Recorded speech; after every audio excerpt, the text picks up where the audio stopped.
Pai Senhor, gente, tudo bem? Eu sou a Alana. Eu recebi um convite de trazer uma palavra e espero que Deus fale com o coração de vocês, igual falou comigo. A palavra que eu tenho para dizer está em Mateus 14, do 25 em diante, que ele está assim. Mas à quarta vigília da noite, Jesus foi até eles e andou sobre o mar. E quando os discípulos viram andando sobre o mar, eles perturbaram-se e dizendo, é um espírito, e gritaram de medo. Mas imediatamente Jesus falou com eles, dizendo, tende bom ânimo, sou eu, não temais. E Pedro disse ao Senhor, se és tu mesmo, manda-me ir contigo sobre as águas. E ele disse, vem. E Pedro, descendo do barco, andou sobre as águas para ir até Jesus. Mas ele, vendo que o vento estava forte, teve medo e começou a submergir. Clamou dizendo, Senhor, salva-me.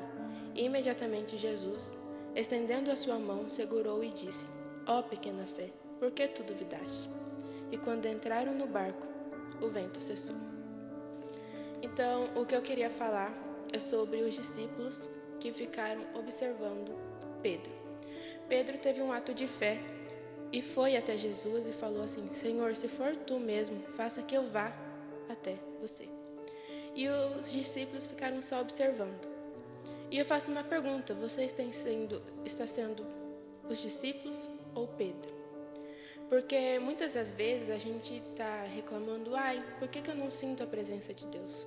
Por que Deus não fala comigo? Por que eu não sinto a presença de Deus? Mas muitas das vezes a gente está sendo os discípulos, a gente está ficando no barco, só observando, enquanto os outros estão sentindo. Na história toda, na Bíblia, as únicas pessoas que andou sobre as águas foi Jesus e Pedro.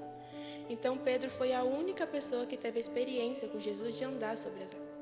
Os outros estavam vendo, mas Pedro foi o único que teve a experiência de sentir a presença de Deus naquele momento. Foi o único que sentiu e que teve a experiência daquele momento. Falta muitas das vezes um ato de fé da nossa parte de ir até Jesus. Porque Jesus era poderoso de falar assim, de acalmar o mar. Porque naquele momento eles estavam com medo. Vinham ventos, ondas fortes, eles estavam com medo. Mas Jesus era poderoso sim de acalmar aquele mar. Mas então por que ele não acalmou? Porque ele queria dar um ensinamento para a gente. Ele queria nos ensinar alguma coisa. E o que ele ensinou? O ato de fé. Porque Pedro só teve aquele momento com Jesus porque ele teve um ato de fé de ir até ele. Ele só teve aquela experiência porque ele teve um ato de fé. Porque é isso que Jesus quer. É a nossa intimidade com ele de ir até ele. Independente da dificuldade, independente da onda, da tempestade, a gente ir até Jesus. Porque ter fé, quando tudo está dando certo, é fácil falar que tem fé quando tudo está dando certo. Mas é nas dificuldades. E quando está tudo dando errado, é mais difícil. Então o que Jesus quer é que a gente tenha fé mesmo na dificuldade, mesmo nos problemas, mesmo na tempestade. Ele quer que a gente tenha fé. Então, Deus quer fazer algo inexplicável na sua vida. Deus quer fazer algo diferente, Deus quer fazer o único na sua vida. Mas o que às vezes falta é um ato de fé, da sua parte e da minha parte. Às vezes Deus tem algo grande para a nossa vida, mas a gente não entende por que Deus não faz, por que Deus não age.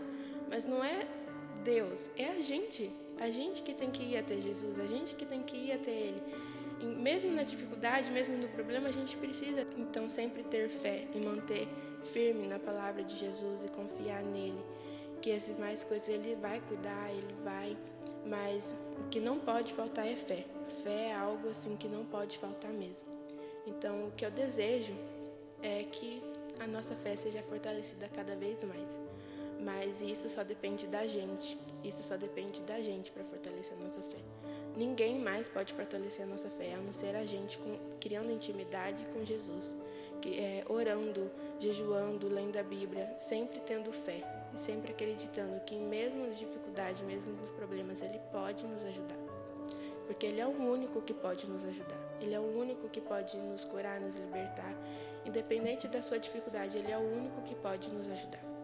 Então, eu espero que com essa palavra, Deus tenha tocado no coração assim como falou comigo. E que Deus abençoe a vida de vocês.